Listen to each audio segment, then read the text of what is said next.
I'm with Dr. Akmal, a psychiatrist and an author, and today we're going to be discussing the concept of grief.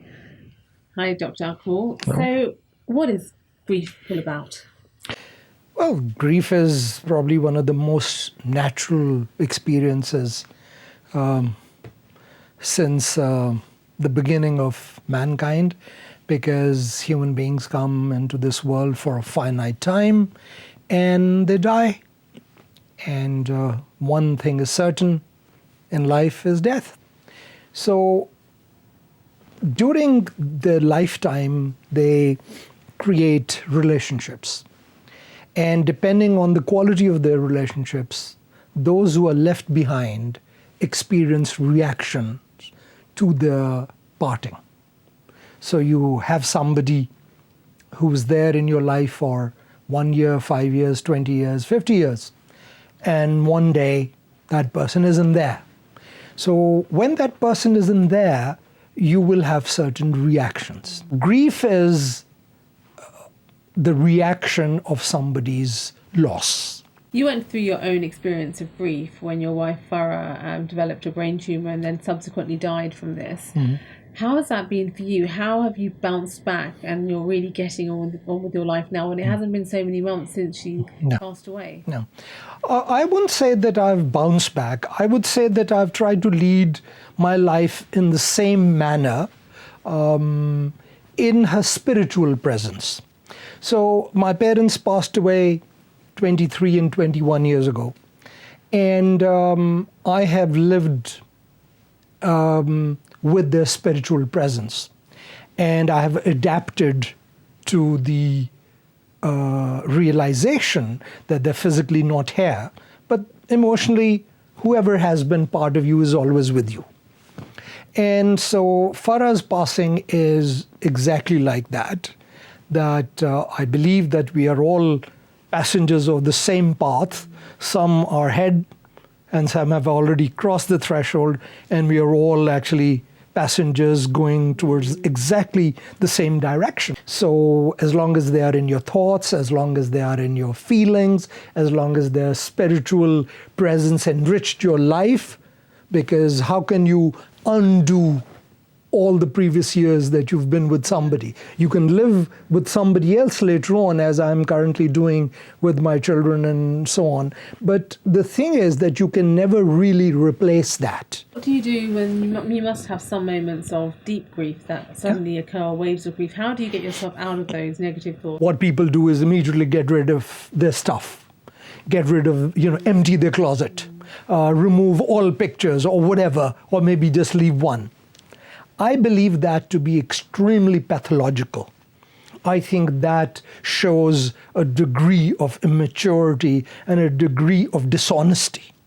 I think that if you want to grieve in the right way, and there is a right way to grieve, my opinion, I will stand by it, which is that don't be in a hurry to do that. Don't do that.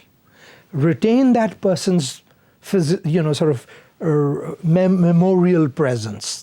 Retain that person's memory, because that is because the memory is there. If the memory is in there, what's wrong with having a memory out there? It's a totally different scenario if you hated the person. So if you had a spouse or whoever whom you totally despised and hated, like in a narcissistic, abusive relationship, and you say, oh, thank God, Santa Maria, he or she is gone, that's a totally different feeling. Then you can get rid of everything. But there are some people for whom having pictures of their deceased one, around, having so many memories can actually make them feel more upset or more depressed, because it then reminds them of the fact that they're not there. Mm-hmm. So this might not be the way for everyone. The way I see is that if that is the impact of them, of those stimuli from outside, then something is going on in there, isn't it? Mm-hmm. So they've not really overcome the grief. They've not really adapted to it. Mm. So it means that they are still very vulnerable. Mm-hmm. So if they become upset, it means that they're not resolved it. Mm-hmm. So maybe the for them is to mature, is to adapt with it. How should they then try to resolve it if Okay. they're not at that level? Okay, so what I would say is that the grief has no limit. It can be from weeks to months to years. So do not give it a time. But what I would suggest is that develop a routine. And in that routine, you must have a time to grieve. You must ritualize grief. If you feel sad, you must not try to distract yourself from that sadness. Be honest to your sadness. And if you want to cry in solitude, do it. And lastly, what would be your top 3 tips to somebody who is currently experiencing grief? What I would say is ritualize it. Create your own self-created rituals. Give your grief honest time.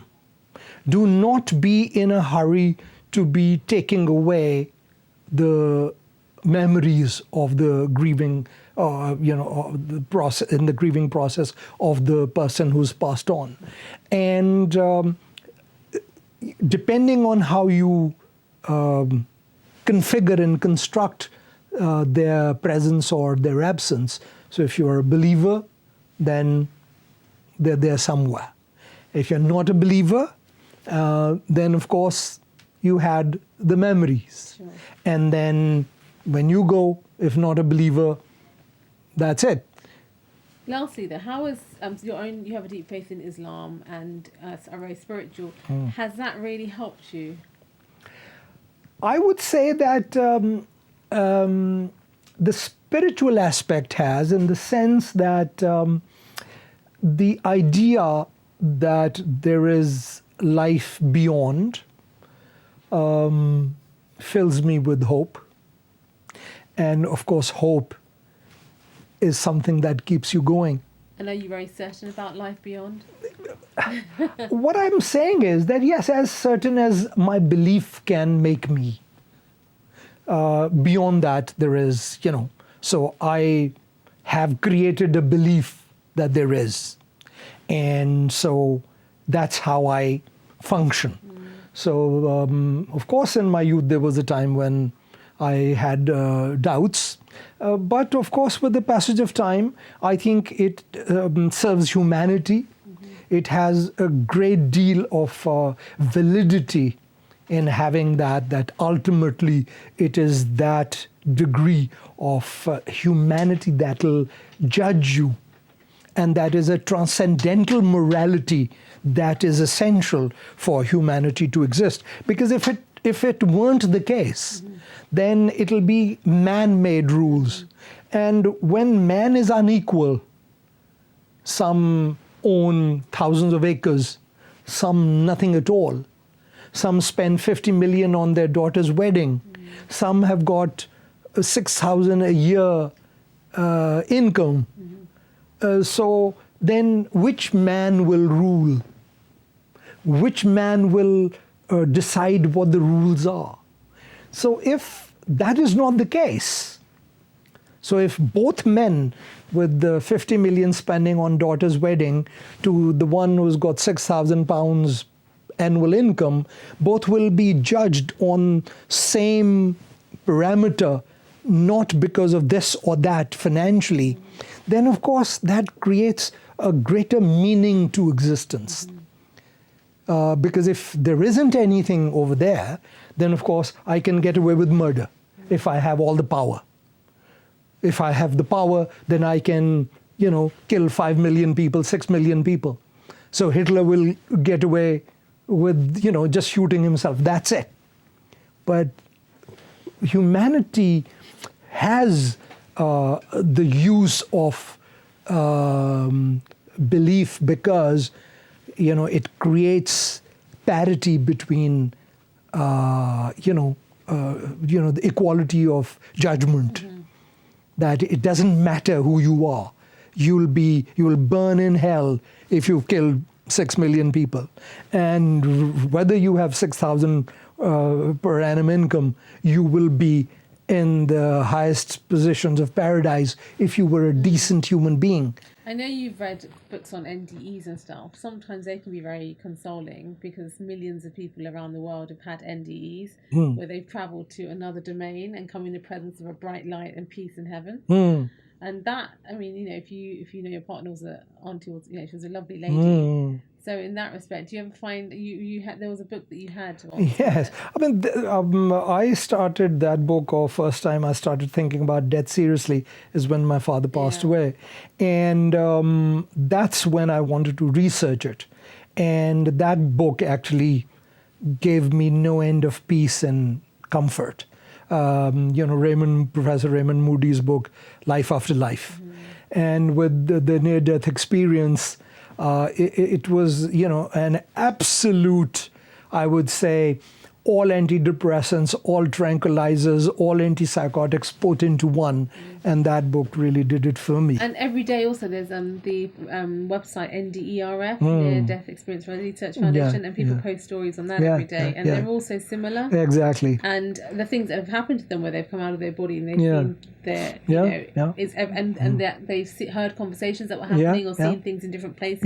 It's literally almost evidence for that. Absolutely, there is a spirit. Although I did discuss it with one of my non-believing senior consultant, and he said that this similarity could be due to the brain changes that are happening because the brain is similar or, the same for everybody. So as the brain is changing and all the neurons are dying, you see that light and suddenly be in heaven. But that's the point that, They found those who were brain dead. Exactly. No brain cells. That's it. And so there is this a great psychiatrist in England, and he was working on the locus of consciousness. And what he suggested was that the locus of consciousness, when somebody is in that phase of death or near death, is outside the body. So if the brain was having these changes, then of course, how can the locus of consciousness be not in the brain? So that is what contradicted that particular theory of non-belief, because how can the dying neuron understand and see what is going on around and retain it? Because when the neurons are dying, they can't retain anything. And they are being starved of oxygen. So that's where, of course, it creates all that. I wouldn't, I'm not superstitious, let's put it that way. So I wouldn't be talking of genies and possessions and so on. I still consider that as primarily a psychiatric and psychological problem. But in terms of spiritual experiences, I could claim that I've had some strange spiritual experiences which have happened, but that doesn't really change my scientific view, because I believe that all spiritual experiences have to abide by laws of physics. When Moses parted the Sea of Reeds, it was a physiological geothermal experience where there was a tsunami or earthquake somewhere else that actually pulled the waters apart. That's your belief. This is what there's a book called Exodus, and it actually explains that near Indonesia there was a undersea earthquake, and that pulled the oceans apart, and that's when but this is a miracle, because at that particular time, the Israelites needed to cross. So God created the earthquake over there, and it parted the Sea of Reeds, and they crossed through.